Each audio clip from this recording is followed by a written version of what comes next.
안녕하십니까, 소마시네마. 오늘의 또 리뷰 하러 나왔습니다. 오늘 본 영화 시라트입니다. 이 작품 되게 화려한 그 수상 실적을 가지고 있는 영화죠.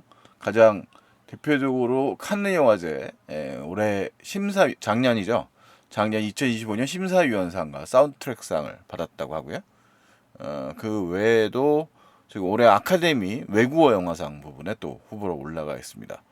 작년도 사이트 앤 사운드 선정 베스트 4위, 필링 코멘트 선정 베스트 8위, 크리틱스 초이스 음향상 외국어 영화상 후보였고요.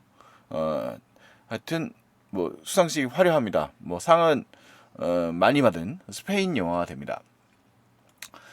시라트 이게 제목 여기 아까 저 보고 갈게요. 요게 이제 이 신의 형벌인가 혹은 장난인가 뭐 또 그다음에 이제 그 동영상 보면 뭐 서브스턴스를 연상시킨다 뭐 이런 말들도 있는데 약간 서브스턴스랑 결이 다른 영화예요 전혀. 그래서 그 영화랑 비교하는 것은 조금 얘기가 다르다. 지금 오타 났어요. 그리고 일단 감독은 스페인 사람입니다. 올리비아 라세라, 스페인 사람이 아니죠. 프랑스 사람이에요. 올리베르 라세라고 프랑스 출신의 스페인 영화 감독입니다. 그러니까 태생은 프랑스 출신인데 스페인 갈라시아계라고 하네요. 스페인계 영화 감독이라고 합니다. 스페인 감독이고 그래서 스페인 프랑스에 이제 자본이 들어간 영화라고 할 수 있겠습니다. 그리고 이 사람의 연출작은 지금 보시는 국내에는 크게 많이 안 알려진 작품들이 많이 있습니다. 시라트, 오케아르데, 뭐 미모사, 뭐 이런 작품들이 있고요. 네 작품 정도 연출을 했습니다. 아직 젊은 감독이에요. 자, 이 사람에 대한 평가가 약간 호불호가 좀 있긴 합니다. 이게 보면 로튼 토마토 지수에서 대중영화 부분에서는 이제 팝콘 지수는 65%, 아마 외국 영화 안 보는 북미권 영화 팬들 중에는 또 그 예술 영화 보는 분들이 주로 볼 텐데 어쨌든 65%니까 뭐 긍정적이긴 하지만 아주 높진 않죠. 약간 호불호 갈렸다는 얘기가 되고, 그다음 실관람의 평점에서도 국내 관객들도 만장일치라기보다는 약간 호불호가 갈리는 정도의 7.93 정도의 평가가 나왔고, 대신 평론가들 평가는 매우 높은 편입니다. 시네 21 여기 전문가 별점에 무려 8명이 일단 참여를 했고요. 물론 제가 리뷰 올린 거 보시면 아시겠지만 시네 21 전문가 별점은 어떤 영화들은 뭐 평론가 한 분만 올라오는 경우도 많고, 이렇게 8명이나 되면 사실 되게 많이 참여를 하고 있는 거죠. 자, 시라트는 어쨌든 관심을 많이 받은 특히 아트하우스 계열에서 받은 작품이고, 실제로 지금 올해 흥행도 나쁘지 않은 걸로 보입니다. 아트하우스 계열로는 지금 뭐 대략 일단은 10,000명 이상 본 영화고요. 이 영화의 등장인물 잠깐 보면서 얘기를 하겠습니다. 이 영화가 좀 어렵다는 얘기가 많이 있던데 생각보다 그렇게 어렵게 느껴지는 영화는 아니었습니다. 약간 이게 문학적 그 방식의 기승전결의 양식들의 그 이야기 줄기라기보다는 이 감독 자체의 인터뷰를 봐도 이미지를 되게 중시 여기는 감독이거든요. 그러면 이 영화는 일종의 우화로 이해를 하셔야 되는데, 영화적인 이제 시네아스트, 그러니까 영화를 만드는 사람 입장에서 어떻게 영화적으로 세상의 끝을 볼 것인가, 자기가 바라본 세계를 어떻게 바라볼 것인가에 대한 고민을 표현한 것 같아요. 그래서 모로코의 사막이 배경이고요. 그 다음에 일종의 로드무비입니다. 근데 그 로드무비가 정처 없어요. 그러니까 정처 없다는 얘기는 즉 그 삶에 대한 일종의 은유라고 말할 수 있는데, 그 방식이 삶에 대해서 굉장히 냉철하고 냉정하게 표현하고 있다라고 말할 수 있겠습니다. 그래서 여기 보시면 뭐 공포의 보수, 앙레 클루조 감독의 그 아주 고전 영화죠. 그 영화가 언급이 되고 있는데, 이용철 평론가에 의하면 그 공포의 보수가 결국 그 저기 뭐죠? 글리세테린을 가지고서 운반한 트럭 운전사 얘기를 달고 있는 영화거든요. 그 옛날에 이제 다이너마이트가 등장하기 전에 되게 불안정한 액체 형태의 그런 그 폭발 위험물을 싣고 가는 사람들 이야기에 갖고 있는 서스펜스를 달고 있는 영화인데, 시라트도 후반부에 가면 서스펜스가 상당해요. 근데 이게 기분 좋은 류의 서스펜스가 아니에요. 그러니까 남는다기보다는 어떤 그 개연성이 주어지지 않기 때문에 이 영화를 보고 느끼는 감정이 유쾌한 감정일 리가 없습니다. 이게 상당히 밑도 끝도 없어 보이는 이야기들이고, 근데 사실 삶을 생각을 해보면 착한 사람이라고 해서 권선징악이라는 표현이 있잖아요. 우리가 문학적으로 또는 이제 우리가 예술을 보면서도 안도하는 게 현실과 닮았다기보다는 현실과 닮지 않아서 안도하는 게 있죠. 이게 그 착한 자는 이렇게 선해지고 대체로 해피엔딩이라고 하지 않습니까? 시라트는 해피엔딩과 거리가 먼 얘기예요. 예, 그래서 그런 부분들이 이게 도대체 왜 이런 식으로 근본 없는 이야기를 하고 있는가라는 생각을 좀 하게 만들지 않나라는 생각을 하게 됩니다. 근데 영화적으로 봤을 때는 되게 설득력 있는 이야기였다라고 생각이 돼요. 이 영화를 가지고 언급되는 영화들이 사실 고전 영화가 많이 소환이 되고 있는데 뭐 조지 밀러의 매드맥스 이제 사막을 배경으로 달린다는 점에서, 그다음에 앙리 조르주 클루조의 공포의 모습, 아까 말씀드렸던 이제 흑백 영화죠. 윌리엄 프리트킨의 소서로라고 하는 공포 보수의 그 리메이크작이 있고요.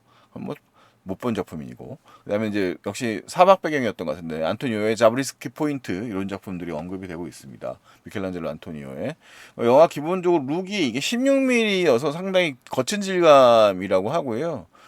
인터뷰에 따르면 되게 정치적인 이야기 영화라고 하는데 어떤 정치성을 가지고 있느냐라면 근본적 제도성 이라든가, 그러니까 이제 우리가 민주주의 사회가 지향하고 있는 바도 평범하고 긍정적인 사람들에게 좋아지는 세상 이런 건데, 지금 세계의 풍경이란 게 그렇지 않지 않습니까? 우리가 실제 삶이라고 하는 게, 그래서 이 이야기는 좀 그것에 대한 은유가 상당하다라고 볼 수 있겠습니다. 주인공은 루이스라는 인물인데 세르지 프로페즈고요. 이 사람은 영화 속에서 유일한 가정의 아버지라고 할 수 있는 인물이에요. 그러니까 이 이야기에 진입하는 이유부터가 유일하게 설명되고 있는 인물이기도 합니다. 그 다음에 에스테반이라는 그의 어린 아들이 있고요. 그 다음에 여기 이제 피피인가 하는 그 이 강아지가 한 마리 있어요. 이 강아지와 아이를 데리고서 이 지금은 성인이 되었기 때문에 나중에 이제 이것도 이제 전개되는 얘기인데 막 전단지를 돌립니다. 딸을 찾기 위해서. 근데 딸이 그 이 구미권에서 이제 말하자면 성인이 돼서 이제 집을 떠난 거죠. 근데 몇 개월째 연락이 너무 안 돼서 걱정이 돼서 이 아이가 그 딸아이가 아마 그 갔을 것 같은 레이브 파티 같은 데를 쫓아온 거예요. 자, 레이브는 그 EDM의 일종인데 정확하게 제가 음악적인 그런 배경에 대해서는 잘 모르겠습니다. 레이브라고 하는 음악에 대해서는. 근데 어쨌든 그 소위 말하는 이제 뭐 EDM이라고 할 수 있겠는데요. 여기 이제 그 일렉트로닉 댄스 보통은 파티 문화와 이 파티 문화 향해 생겨난 커다란 음악적 조류를 지향한다고 합니다. 그래서 97년 뭐 이렇게 90년대에 등장을 했네요. 빠르고 현란한 음악을 춤을 벌이는 파티를 레이브 파티라고 한다라고 설명하고 있는데요. 주로 춤을 추기 위한 음악인데 되게 정신이 약간 나간, 그러니까 현실 도피적인 경향을 좀 보여준다고 말할 수 있을 것 같아요. 자, 어쨌든 시라트의 배경은 그 이 시라트란 제목에 대한 설명부터 시작을 합니다. 시라트라고 하는 제목은 그 이 이슬람어인데 그 천국과 지옥의 경계를 가로지르는 얇은 일종의 그 생로라고 하실까요? 그런 길을 얘기한대요. 근데 그 길은 매우 날카롭고 그 다음에 매우 좁다라고 표현이 되어 있어요. 그래서 그게 이제 삶의 길이라고 말할 수 있다고 말할 수 있겠죠. 그러니까 이 영화 자체가 말하자면 뭐 거창하게 생각해 보자면 존재론의 문제, 인간의 삶에 대한 이야기라고 말할 수 있는 비유예요. 그리고 보면 이제 거기다가 현실에 이제 그런 은유가 좀 녹아 들어 있는 이야기라고 말할 수 있겠습니다. 이게 이제 유럽의 문화권에서 배경에서 만들어진 영화니까 당연히 유럽인들의 삶과 좀 지향의 모습들이 보여질 것 같아요. 레이브라고 하는 것은 현실 도피적인 것이죠. 그러니까 보통은 약을 하거나 이런 방식을 통해 가지고 같이 병행하고 약과 음주와 병행하면서 약간 이제 현실을 도피하기 위한 문화에 가깝습니다. 이 공간의 시작 자체가 현실 도피에 가까운, 그러니까 이 사막이라고 하는 공간이에요. 모로코의 사막을 배경으로 시작을 해요. 그래서 거기서 이제 이 처음에는 이것들을 이제 누군가의 노동의 손길부터 보여줍니다. 우리가 관심 갖고 있지 않지만 이 영화의 시작점이 이것도 누군가의 손과 노동 작업부터 시작한다는 것 자체가 좀 의미심장한 부분이 있어요. 그러니까 우리가 흔히 레이브 파티라고 한다면 그냥 파티 그 자체에 대해서 관심을 갖지만 이 영화의 카메라는 상당히 오랜 시간 동안 그 음악이 스피커로부터 쏟아져 나오기 전까지의 과정을 상당히 보여줍니다. 보여줍니다. 그리고 나서 이 레이브 파티에 이제 시동이 걸리는 거죠. 그리고 이제 이 기계 장치가 완성이 되어 있습니다. 아무것도 없는 배경이죠. 이 무대의 백스테이지에 되어 있는 뭐 스크린 같은 것도 설치되어 있지 않고 그냥 이 위에서 음악 자체가 쏟아지기 시작해요.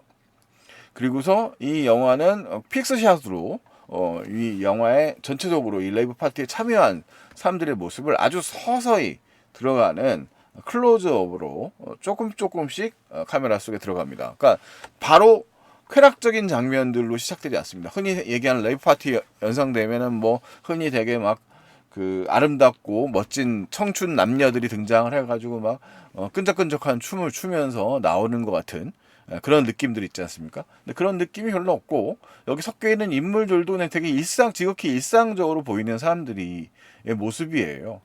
그 속에서 이제 나중에 이제 그 이 영화에 보면 루이스라고 하는 그 아버지의 이제 그 이 여행 궤적에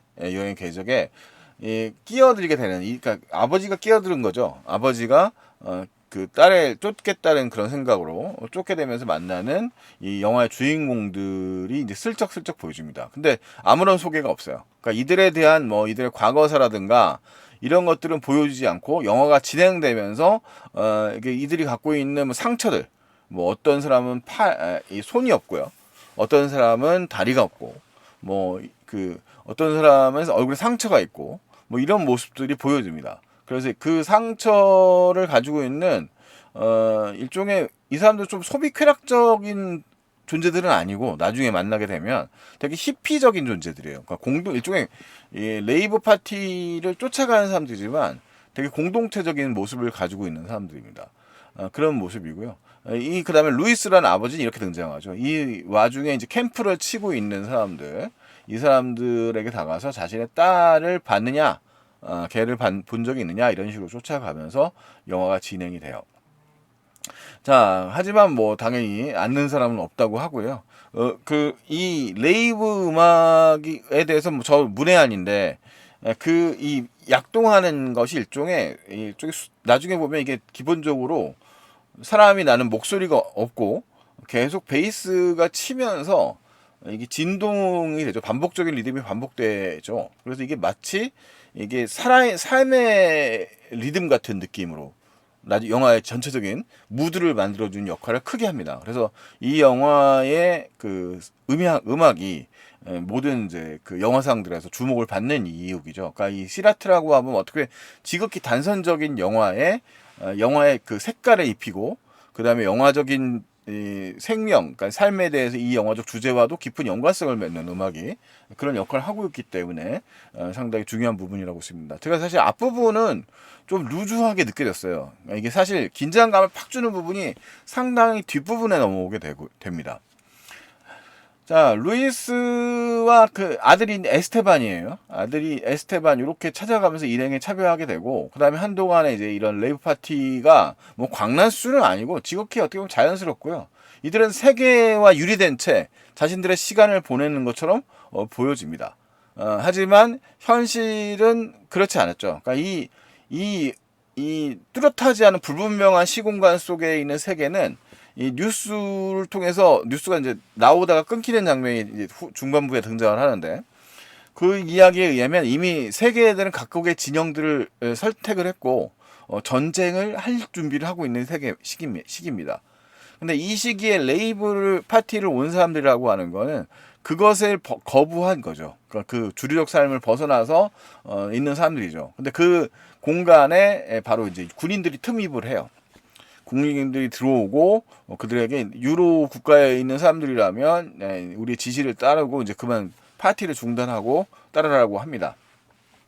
자, 시라트의 주인공들은 이런 통제 상황을 벗어난 인물들입니다.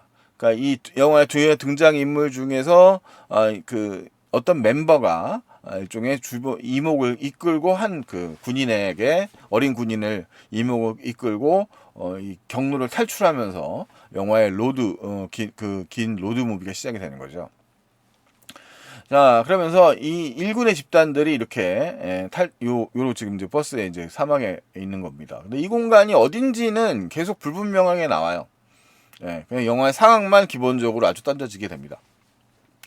이들에게 일단 찾아온 현실적인 그 문제는 이미 난리난 상황이기 때문에 기름이 없다는 거죠. 그래서 이건 이제 물론 이 디스토피아 세상, 디스토피아 직전의 세계라고 봐야 되겠습니다. 만약에 전쟁이 더 커진다면, 그렇다면 이런 상황은 뭐 마찬가지 매드맥스 같은 상황이 벌어지겠습니다만, 시라트는 그런 배경은 아니고요. 그런 상황에서 행방 없는 길을 향해 갑니다. 그러니까 아버지 루이스가 이 사람들에게 물어봤을 때 이 다음에 레이브 파티가 어디냐라고 했는데 아마 저 남쪽에 있을 거다라는 말을 합니다. 사막의 남쪽에 있을 것이다. 그래서 그냥 막연하게 가고 있는 거야. 그러니까 이들은 회피하고 있는 사람들이라고 말할 수 있겠죠. 이 세상의 문제와 벗어나서. 그래서 어떻게 보면 세상의 문제와는 연관이 없어 보이지만 그들을 당장 곤란하게 하는 것은 이 세상의 문제 때문에 이들이 가야 될 이 방랑자들에게 주어져야 될 가스라든가 기름 같은 것이 사실은 쉽지 않다는 거고, 루이스가 이들 일행에 참여하게 될 수 있었던 이들의 여정에 참여할 수 있게 된 주요한 요인도 이들이 원하는 기름을 비싼 가격에 사야 됐을 때 그 이제 유로를 제공했기 때문에 가능해지는 것이죠. 그러면서 이제 이들의 여행이 시작됩니다. 이들의 여행을 보면 차량이 일단 세 대가 등장을 합니다. 이 주인공 중에서 비교적 좀 더 앞부분에 좀 주도적인 입장을 보여주는 리더 그룹 같은 친구들이 조금 있고, 그 다음에 좀 부차적인 부분들을 보이는 친구들이 있어요. 근데 이게 그런 설정 자체를 보면 약간 우리가 영화를 보면은 이렇게 알지 않습니까? 누군가 죽는다고 한다면 좀 부차적으로 보이는 인물들이 죽잖아요. 이 영화는 또 그런 룰도 안 지켜요. 그러니까 그런 일종의 암묵적인 합의죠, 관객과의. 그러니까 이 영화는 어떻게 보면 좀 관객들에게 삶의 본질이 뭐냐를 갖다 이런 식으로 질문을 던지는 것 같아요. 우리가 알고 있는 예상과는 좀 벗어난 그런 진행이죠. 그러니까 영화는 되게 이 아버지 루이스가 문제적 인물이 아닙니다. 되게 이 사람이 쫓아가는 거고요. 그 다음에 좀 질문 하나 더 던질 수 있어요. 사실 아버지가 이 끌고 온 차량은 전형적인 유러피안 좀 미니밴 같은 스타일이에요. 그래서 작게 이제 뭐 이렇게 큰 거친 환경, 사막같이 거친 환경 속에서 운행하기엔 적절하지 않은 차량이고, 이 경고도 실제로 듣습니다. 그래서 이 차량을 끌고 다니는 것 자체가 조금 무리수인 걸로 보이는데, 그래 어쨌든 이 차를 끌고 다닙니다. 끌고 쫓아다녀요. 그러다가 이제 뭐 나름대로 이 가족들, 이 아들 에스테판과 나쁘지 않은 시간도 보내고, 그러니까 다 걱정을 하죠. 이 경험 없어 보이는 아빠가 이 텐트를 치는 모습들을 보면서 이 히피 같은 레이브 이 파티를 주도하는 진영들이 어떻게 되는 건지 걱정을 하지만 그래도 잘 버텨나가는 시간을 보냅니다. 하지만 이제 이런데 여기서 이제 질문을 던질 수가 있어요. 아까 말했던 이 미니밴인데 상황이 몇 번의 위기를 거치거든요. 뭐 강물을 건너는데 적절하지 않을 것이며, 그래도 그것도 이제 도움을 받아서 간신히 위기를 극복하는 장면이 나올 거고, 이 오프로드를 가는데 전혀 적절하지 않은 이 차량을 왜 아버지가 고집하는가라는 생각을 해보면, 이 미니밴이라고 하는 것은 결과적으로 한 가정, 이 보통 전통적인 의미의 핵가족들을 상징하는 거죠. 그러니까 루이스라고 하는 이 아버지는 자신의 이미 이제 부셔져 버려 있는 가정 중의 구성원이었던 딸들을 찾기 위하여 이 새로운 공간을 찾아온 것이고, 그 다음에 그 새로운 공간 속에서 딸을 찾기 위한 여정을 지속하기 위해서지만 그들 사이에 뛰어들기보다는 독립적으로 움직이면서 자신의 이제 가정을 유지한다고 볼 수 있겠어요. 그래서 이것이 일종의 가족에 대한 가부장제에 대한 은유이지 않을까라는 생각도 좀 해봅니다. 뭐 그것이 뭐 정답은 없겠습니다만 이건 일종의 제 해석이죠. 자 어쨌든 간에 이 공간에서 이제 의미 없어 보여지지만 뭐 이렇게 나름대로 행복해 보이는 시간들을 표착한 장면들도 나와요.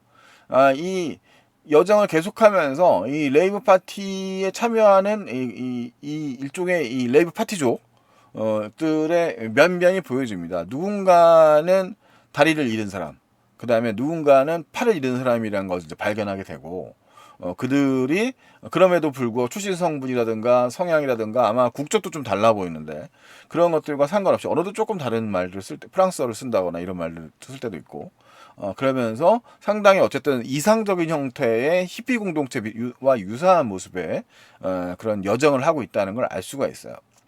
자 그리고 그들의 자유로워 보이는 행동에 아들은 이렇게 이 머리 스타일도 좀 바꿔가면서 이곳을 갖다가 이제 점점 동화되어 있는 모습을 보여주죠. 네, 그때 이제 아버지는 조금 우려스러운 모습 갖고 있고 아직은 아이가 어리기도 하니까요. 그 아이가 공동체에 완전히 포섭되어 있는 일을 받지 못합니다. 그리고 약간 이제 경고를 들으면서 아버지에게도 일단 제안이 가요. 그 차를 버리고 우리 팀이 같이 여정을 같이 하는 게 낫지 않을까? 왜냐하면 이 나머지 두 대의 차량은 오프로드에 어느 정도 특화되어 있는 차량들이니까 그런 그런 이야기를 합니다. 자, 그런 상황이 이 산맥 같은 것들 이쪽에 넘어가면서 이 협로를 진행해 나가면서 결과적으로 이제 문제가 생기고 거칠 문제가 생기고요. 위기를 넘어가는데 아버지는 그 과정에서 자신의 그 전부라고 할 수 있는 에스테판하고 그 강아지도 모두 잃게 됩니다. 근데 영화는 그 이후에 지속되죠. 이 아버지가 울고불고 해도 방법은 없어요. 이미 그 아이를 구하는 건 이미 늦은 시기이기도 하고 구해도 의미가 없는 상황이기도 하고 상황 자체가 그렇습니다. 영화의 여정은 그렇게 해서 지속이 됩니다. 지속이 되고 그 속에서 아버지의 이 사막 안에서 느끼는 처절한 흐느낌 이런 것들을 보여주죠. 그리고 아버지는 어느새 이 공동체의 일원으로 같이 잠들어 있는 모습을 보게 됩니다.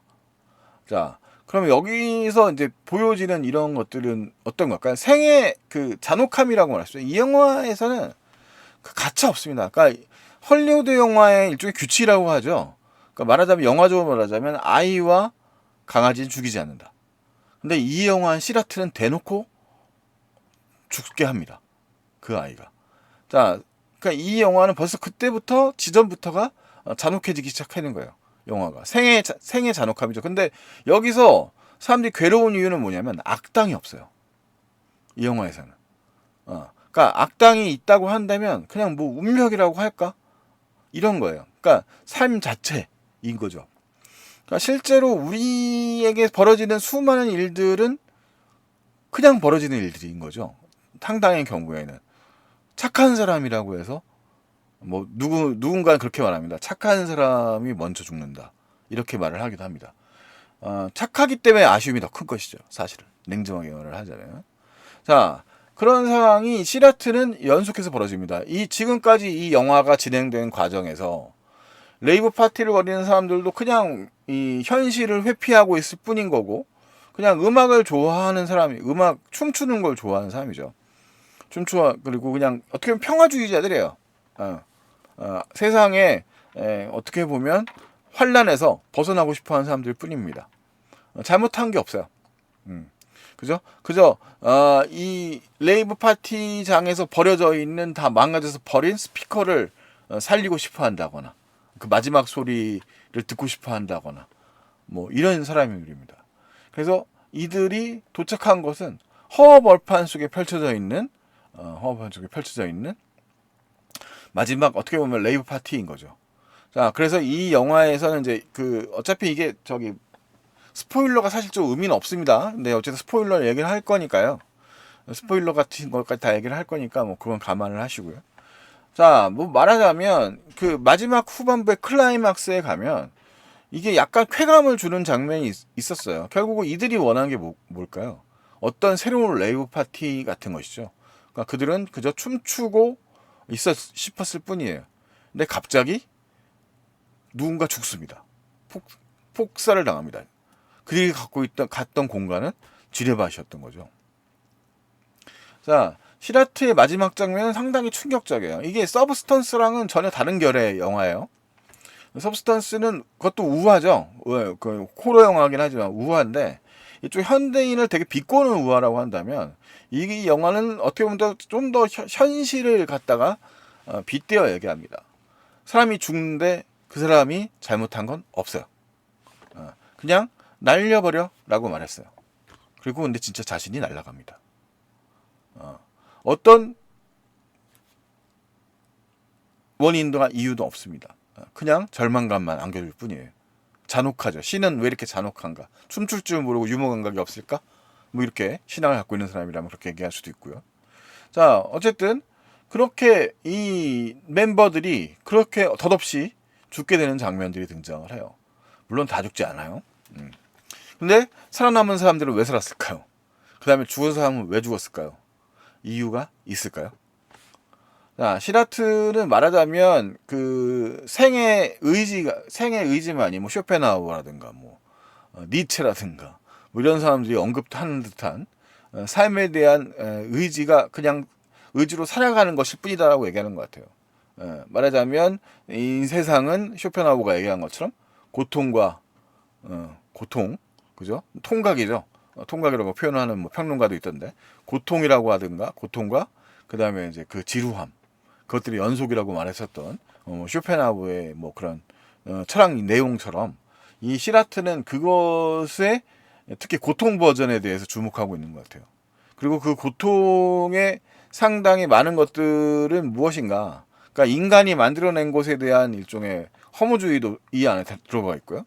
그러니까 이 결국 인간이 결국 죽게 되는 이유들은 그 인간이 만들어낸 무기들 때문인 거고 사실 그 이렇게 대인 지뢰나 대전차 지뢰라든가 이런 감각이 있는 사람들은 약간 이 영화의 약간 우화 같은 후반부 부분들이 고증이 잘 되느냐라고 따질 수 있을 것 같긴 한데 뭐 제가 밀리터리 전문가는 아니니까 뭐 그 부분이 중요한 것 같지는 않고 그러니까 영화에서 말하고 싶은 거는 그러니까 영화에 그런 장면도 나오거든요.